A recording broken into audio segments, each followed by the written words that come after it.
Hello everybody, my name is Mousy and welcome back to my Forever World series. So right now I'm working on creating more sheep pens for the colored sheep that we're going to have in this area. So getting right into it, we are right away terraforming and clearing out trees to make more space for the pens. And the first order of business with these is just to get the layout marked out. I do know that I need 16 of these for the 16 different colors that we're going to have. So I'm just going to go around and mark out where I want the farms to be. I also don't want them to be next to each other because I kind of want to have it all spread out and mixed in with other farms and other buildings, as well as some aesthetic structures that we want to put in. I do know that most of the farms will be around here. I think I'm going to put down most of the pens right where I'm standing. So I'm going to do some terraforming just to flatten it out.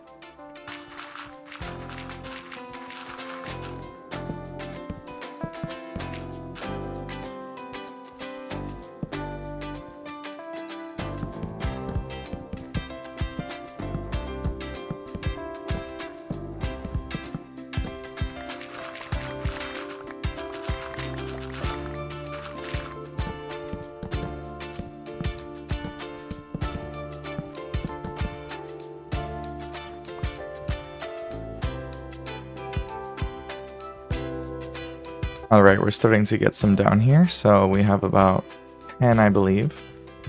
I need to make sure to leave space in between here for pathing, and then we also want to have probably a few buildings here in between as well.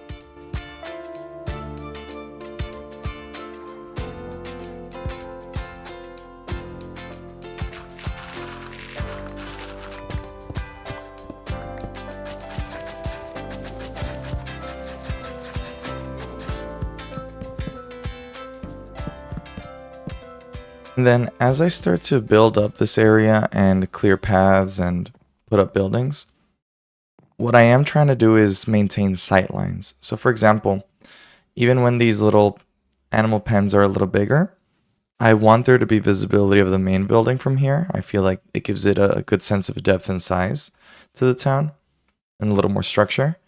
And then also something like this where we have a little clearing which opens right into a big river. This is a sideline that I want to maintain for the kind of the proportions of the area. Like you get a good sense of where everything is. You can see things from far away. Same as this sideline that I found here. I really enjoyed. All the way from the river walk, you can see the building in the distance, even though it's like a little hidden in the trees. So I want to keep this path a little clear.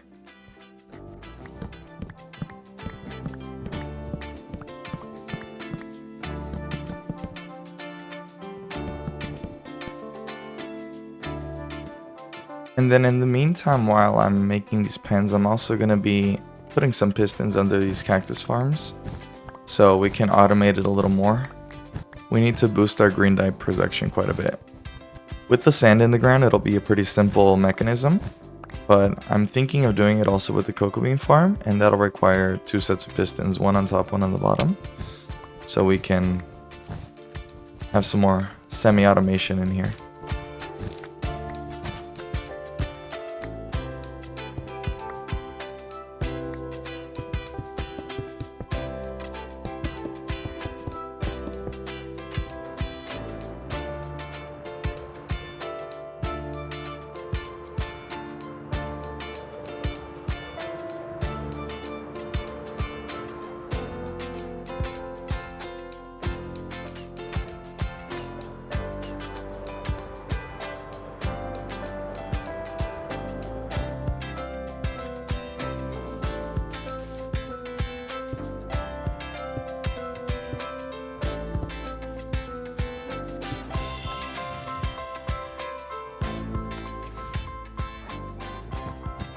Okay guys, I just finished the piston setup underneath. All it is a bunch of redstone lines connected to some observers with some pistons. So when we come over here and activate this lever,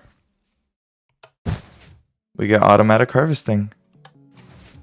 Excellent.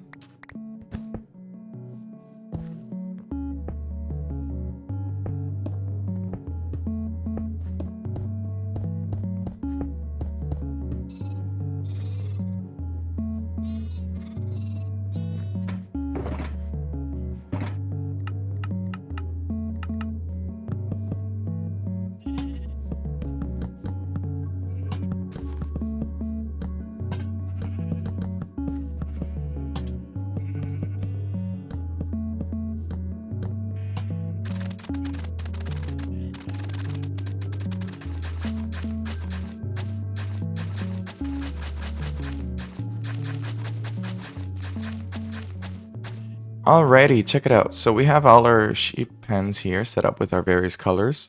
There are a few pens that don't have sheep yet, but we do have all the pens themselves with the colored ceilings. And then we did continue to make more paths all around the area just to keep it a little more organized. And it's a little easier now to plan out exactly where we're going to have the different builds. And then at some point we're going to come back through and detail these little retaining walls that I have here, especially this bigger one, because we needed to push back the mountain, but we didn't want it to be an ugly mountainside, so this is all going to get textured. Alright, so it's time to stop dilly-dallying and I'm going to get right to detailing these walls. Whenever I do any block palette like this where I like to texture things, I start out with just a flat wall, and then I come through and I break a bunch of blocks and then slowly add or remove as I see fit.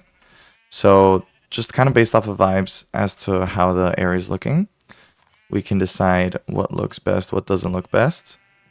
The best way to do it is to feel it out and just kind of let the terrain dictate how everything will look.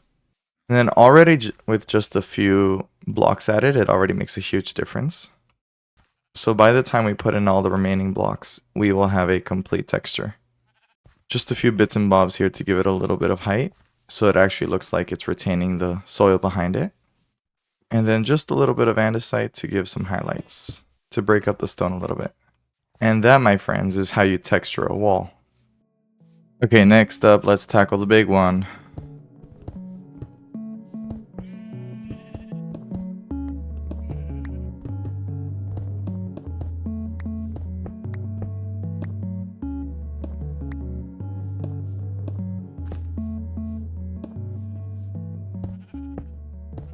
Okay, and now we have our finished result. This is stunning, absolutely stunning. A lot of times people will build and they'll forget about filling in the backdrops, but the backdrops really make or break a build. Later on when I deal with foliage, I'm going to go around putting some saplings and some flowers up on the hill. Although let's just take a little more time to put in some moss blocks here. This will give it just an extra touch of green that it needs. Especially in such a dull colored biome, this green really makes a difference. Oh yeah, that is stunning. Yes, sir. Ooh. Wow, look at that. Yeah, let's put moss over here as well.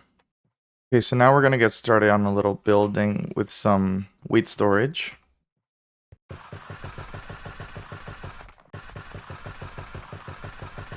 Okay, we've got a little tower now. Exactly, this is what we want. Okay, so starting to take shape, especially because we're starting to texture not only the buildings, but also all the surroundings, like the floors as well. So now this area looks a lot more lived in. The hay bales are scattered around. It actually looks like the villagers are actually feeding the sheep. The logs are cut down. It looks like this is mid-production. And then we've got a little torch flower farm here surrounding the turquoise sheep, just to fill in a little bit the space, especially because we already have crops here, so we can just expand the crop area.